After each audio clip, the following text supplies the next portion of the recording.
নমস্কার, আমি Madhurima. Welcome to my blog my tips. এখন বাজে সকাল 7:30টার মতন, আর এখন থেকে আমি আমার ব্লগটা স্টার্ট করছি।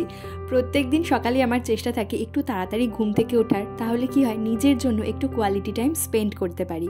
মিষ্টি ওঠার আগে এই সময়টুকু শুধুমাত্র আমার নিজের শরীরের জন্য, নিজের যত্নের জন্য এই টাইমটা আমি স্পেন্ড করে থাকি, প্লাস নিজের কিছু ডেভেলপমেন্ট। এখন চারিদিকে ক্যান্সারের প্রবণতা ভীষণ বাড়ছে। এই সেদিনকেই দিদির মুখে শুনলাম দিদির হসপিটালের অনেক স্টাফের বাড়িতেই, ম্যাক্সিমাম বাড়িতেই একটা করে বা দুটো করে ক্যান্সারের পেশেন্ট রয়েছে। এছাড়া আজকেই দেখলাম একজন জনপ্রিয় ইউটিউবার ক্যান্সারে মারা গিয়েছেন। তো আমাদের সবসময় একটু চেষ্টা থাকা উচিত যে শরীরের দিকে আমরা একটু যত্ন নেব, বাইরের ফাস্ট ফুডগুলো একটু কম খাবো, এবং সকালবেলায় এই যে একটু কাঁচা হলুদ খাওয়া বা একটু ইয়োগা করা বা একটু ওয়াকিং, এগুলোর মধ্যে দিয়ে নিজেদেরকে অবভিয়াসলি নিয়ে যেতেই হবে। কারণ একটা কথা আমরা জানি যে শরীর যদি ঠিক থাকে তাহলেই একমাত্র সব ঠিক, তাহলেই একমাত্র আমরা সব দিকে দৃষ্টিপাত করতে পারবো। যদি শরীর না ঠিক থাকে তাহলে এই যে আজকে আমি ইউটিউব করছি, একটা নতুন বিজনেস স্টার্ট করেছি, এছাড়া মিষ্টি, আমার পরিবার, সব কিছুই ফেল যদি শরীর ঠিক না থাকে।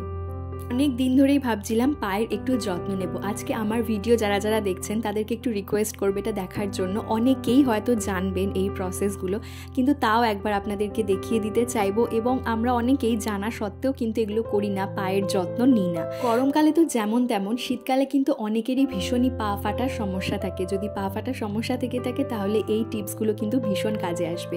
এখানে দেখতেই পাচ্ছেন আমি একটা গামলিতে একটু জল নিয়ে নিয়েছি, ঠান্ডা জলই নিয়েছিলাম, তারপর একটু গরম জল করে নিয়েছিলাম। গরম জলের মধ্যে দিয়েছিলাম অল্প একটু লবণ, সেই গরম জলটাই ঠান্ডা জলের মধ্যে অ্যাড করে দিয়েছি। খুব বেশি গরম হবার দরকার নেই, একটু ঈষৎ উষ্ণ গরম থাকবে তাহলেই হবে। তার মধ্যে দিয়ে দিয়েছি একটা ক্লিনিক প্লাসের শ্যাম্পু, আপনারা যে কোনো শ্যাম্পু ব্যবহার করতে পারেন। তো এর মধ্যে পাটা 10 থেকে 15 মিনিট একটু রেখে একটু রিল্যাক্স করুন, বা ফোন ঘাটুন বা বই দেখুন, যা খুশি করতে পারেন। দেখবেন পাটা কিন্তু একদম সুন্দর পরিষ্কার হয়ে গেছে। এরপর আমার দরকার 3টে জিনিস। এই যেখানে নিয়েছি বোরোলিন, নেল কাটার, আর তার সঙ্গে নেল পলিশ। অনেক দিন হয়েছে পায়ে নেল পলিশ পরা হয়নি।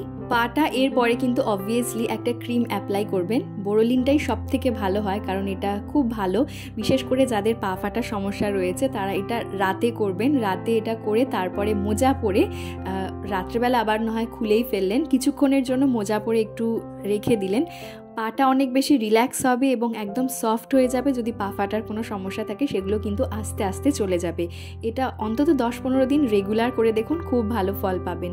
তো এই যে পায়ে একটু নেল পলিশ পরে নিয়েছি, তার আগে আমি নখটাও কেটে নিয়েছি। আমি সবসময় চেষ্টা করি পায়ে ছোট ছোট নখ রাখার, কারণ বড় নখ রাখলে অনেক সময় পড়ে যাওয়ার চান্স থাকে। এরকম আমার সাথে হয়েছে, পড়ে গিয়ে নখ উঠে যাওয়া, একদম উঠে যাওয়া, এবং তারপরে মারাত্মক অবস্থা হয়েছিল।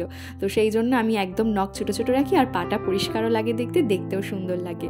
তো এই যে পাটা একদম ক্লিন হয়ে গেল। পরে কিন্তু অনেকটা সময় পেরিয়ে গেছে। তো এই যে এখন মিষ্টিকে স্নান করাচ্ছি। এর মাঝে মিষ্টিকে ব্রেকফাস্ট করানো, আমার স্নান করা, সব কিছু কমপ্লিট হয়ে গেছে, ঠাকুরকে পুজো দেওয়া। তো স্নান করেই মিষ্টিকে এখন স্নানটা করিয়ে দিচ্ছি, কারণ কি মিষ্টি এখন একটু ঘুমোবে। আর ও যদি ঘুমিয়ে পড়ে তাহলে ভালোই হয়। তাতে কি হবে, ও মোটামুটি 12:30-1টার মধ্যে ঘুম থেকে উঠে পড়বে, এবং ওকে 1টা থেকে 2টোর মধ্যে আমি লাঞ্চটা করিয়ে দিতে পারবো। তো মিষ্টির জন্য আজকে লাঞ্চে একটা স্পেশাল রেসিপি তৈরি করব, সেটা ডেফিনেটলি আপনাদের সঙ্গে শেয়ার করব। চলুন ব্লগটা আস্তে আস্তে এগিয়ে নিয়ে যাওয়া যাক। আশা করছি আপনাদের ভালো লাগছে।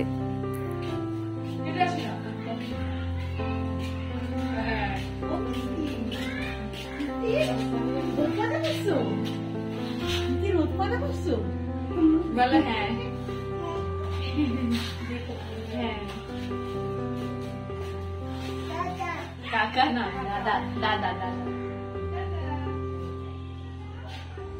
স্নান করার পরে মিষ্টি দেখলাম ঘুমালো না, তো ওকে আমি ফিডিং করিয়েছিলাম। আপনারা অনেকেই জিজ্ঞেস করেন, অনেক মায়েরাই জিজ্ঞেস করেন যে মিষ্টি এখনও ব্রেস্ট ফিডিং করে কিনা। ডেফিনেটলি করে, সারাদিনে অনেকবার, এবং যত বড় হচ্ছে তত আর কি বেড়ে যাচ্ছে ওর ইচ্ছেটা, এবং রাত্রিবেলা ঘুমানোর আগেই ব্রেস্ট ফিডিং করে তারপর ঘুমোতে যায়। সেইভাবে মিষ্টিকে চেষ্টা করলাম ঘুম পাড়ানোর, কিন্তু দেখলাম ম্যাডাম ঘুমালো না। তো ঠিক আছে, চলো, স্নান হয়ে গেছে দুজনেরই, এখন একটু রোদে বসি।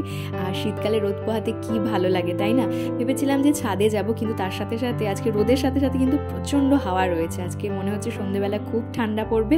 তো এইরকম ভালো লাগে, শীতকালে যত ইচ্ছা ঠান্ডা পড়ুক কিন্তু বৃষ্টি না হোক, এরকম রোদ ঝলমলে ওয়েদার খুব ভালো লাগে। তো এখানে এখন মিষ্টিকে নিয়ে কিছুক্ষণ বসবো, তারপর ওর খাবারটা বানাতে যাব।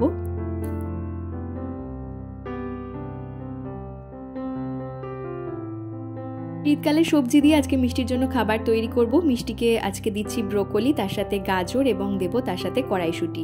আলু থাকবে এবং তার মধ্যে থাকবে একটু রসুন দিলে একটু আলাদা একটা ফ্লেভার আসে, খেতে ভালো হয়। তো এই যে এখানে ব্রোকলিটা আমি কেটে নিচ্ছি। এই জাস্ট একটু আগেই হাজব্যান্ড বাজারে গিয়েছিল, নিয়ে এলো। তো বেশি দিন পুরনো হয়ে গেলে না ওকে আর দিই না, আমরা কোনো একটা কিছু বানিয়ে খেয়ে নিই, হয় চিকেন স্যুপ বানালাম বা নুডলস বানালাম, তার মধ্যে অ্যাড করে দিই। তো এখানে ব্রোকলিগুলো কাটা হয়ে গেল।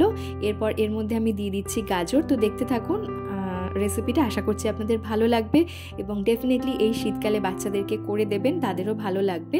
আর যদি একটু বড় বাচ্চা হয়ে থাকে, যেরকম যদি 5-6 বছরের বাচ্চা হয়ে থাকে, তাহলে এর মধ্যে আপনারা চিকেনও অ্যাড করতে পারেন ডিমের সাথে সাথে। তো আজকে আমি মেনলি ডিম দিয়েই করে দেবো মিষ্টিকে।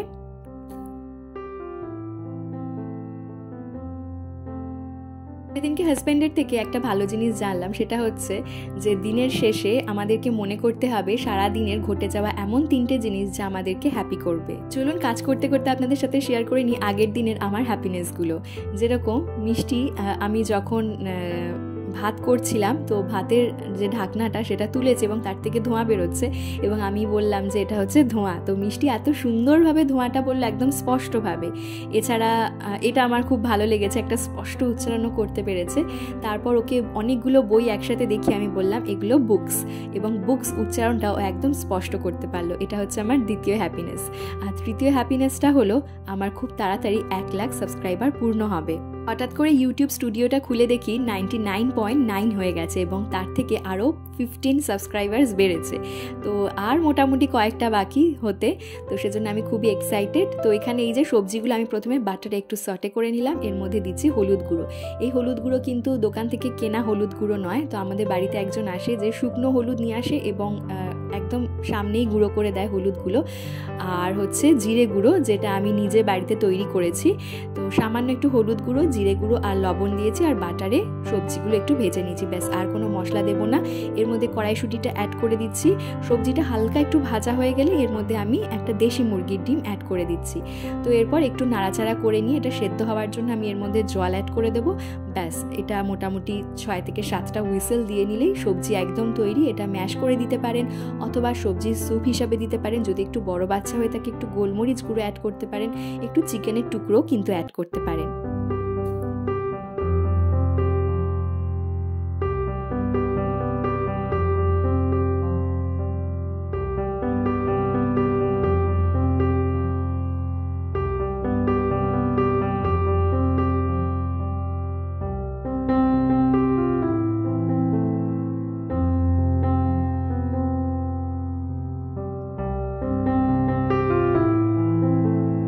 তো এই যে মিষ্টির দুপুরের লাঞ্চ একদম তৈরি।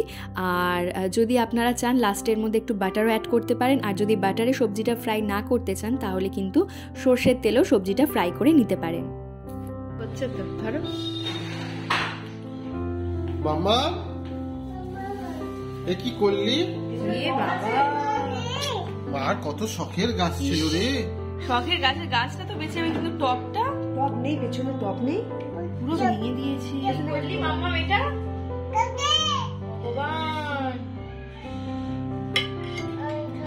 এত ভারী টপটা তুই নামালি কি করে? পায়ে ফুটবে তো, ছোট ছোট কাঁচ পড়ে আছে। এখানে দাঁড়াও, চুপ করে দাঁড়াও। চলো ঘরে চলো, চলো ঘরে চলো, চলো ঘরে চলো। কি করবি তুই? ঘরে ঘরে ঘরে। আজকে আপনাদের সাথে শেয়ার করছি আমার সালোয়ার স্যুটের স্টকগুলো। তো এখানে কিছু স্টক রয়েছে, আমার আরও একটা আলমারি রয়েছে, সেখানেও কিছু স্টক রয়েছে। তো চেষ্টা রয়েছে যে এরকম করে করে আরও স্টক বাড়ানোর। এবং এখানে দেখতে পাচ্ছেন ফ্যাব্রিকের কিছু আইটেমস রয়েছে। কালার এবং ডিজাইনগুলো আমি চুজ করে দিয়েছিলাম এবং সেই অনুযায়ী যেরকমটা আমি পছন্দ করেছি সেই অনুযায়ী ওরা ডাই করিয়ে দিয়েছে। তো এগুলো একদম আমার পছন্দের, কারণ কি এগুলো আমার নিজস্ব ডিজাইন এবং নিজস্ব কালার দিয়ে তৈরি করা। এইগুলো এখনও আপনাদের সাথে শেয়ার করা হয়নি, কারণ এর মধ্যে থেকে অনেকগুলো পিস আমার নিজেরই এত পছন্দ হয়েছে, কারণ ওখান থেকে ভাবছি যে আমি নিজের জন্য একটা গাউন বানাবো এবং একটা লং চুড়িদার বানাবো, কারণ ওর মধ্যে প্রচুর কাপড় দেওয়া রয়েছে। আর এগুলো হচ্ছে 3 পিস সালোয়ার স্যুট। এগুলোর প্রত্যেকটা কালার কিন্তু ভীষণ সুন্দর সোভার। কারণ আমি যখন শাড়ি চুড়িদার এগুলো চয়েস করি, এর কোয়ালিটিগুলো যখন চয়েস করি, আমি এরমভাবেই চয়েস করি যেটা আমি নিজে পরবো সেই অনুযায়ী চয়েস করি। তো সেই জন্য এগুলো প্রত্যেকটাই আমার ভীষণ পছন্দের, এবং যাদের পছন্দ আমার পছন্দের সাথে মেলে তাদের ডেফিনেটলি পছন্দ হবে। এইগুলো আজকে দেখানোর মেন কারণ হলো, আপনারা অনেকেই কমেন্ট সেকশানে লিখেছেন, অনেক পুরনো ভিডিওতে, অনেক নতুন ভিডিওতে, যে তোমার থেকে যদি কোনো জিনিস কিনতে হয় কিভাবে কিনবো। আমার হোয়াটসঅ্যাপ নাম্বার দেওয়া থাকে শর্টসের মধ্যে, এছাড়া আজকে ডেসক্রিপশন বক্সে আমি আমার হোয়াটসঅ্যাপ নাম্বারটা শেয়ার করে দেবো। তো আপনারা চাইলে সেখান থেকে আমাকে টেক্সট করতে পারেন হোয়াটসঅ্যাপ নাম্বারটা নিয়ে, এবং এই প্রত্যেকটা জিনিসের রেঞ্জ আমার থেকে জানতে পারেন। আর আপনাদের কমেন্টগুলো দেখে আমার আরও একটা জিনিস মনে হয়েছে, যে অনেকেই হয়তো আমার কাছে পৌঁছতে পারছে না, বা পৌঁছাতে চাইলেও বা আমার জিনিস পছন্দ হলেও তারা সেটা কিনতে পারছে না। তো সেজন্যই আজকে এই কথাগুলো বলে দেওয়া। সালোয়ার, 3 পিস সালোয়ার স্যুটগুলো কেমন লাগছে ডেফিনেটলি বলবেন।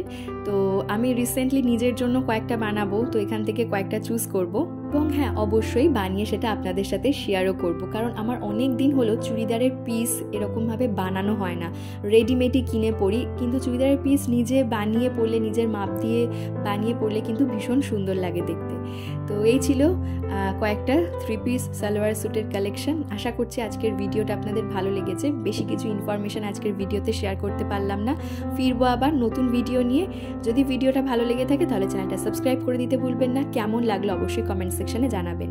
আর আরও একটা কথা মাঝে বলে রাখি, হয়তো নেক্সট দিন যখন ভিডিও নিয়ে ফিরবো হয়তো 1 লাখ হয়ে যাবে, আর যদি হয়ে গিয়ে থাকে তাহলে ডেফিনেটলি আপনাদের সাথে একদিন লাইভ করব। তাহলে আজকের ভিডিওটা এখানেই শেষ করছি, ফিরবো নতুন ভিডিও নিয়ে। ভালো থাকবেন, সুস্থ থাকবেন, ধন্যবাদ।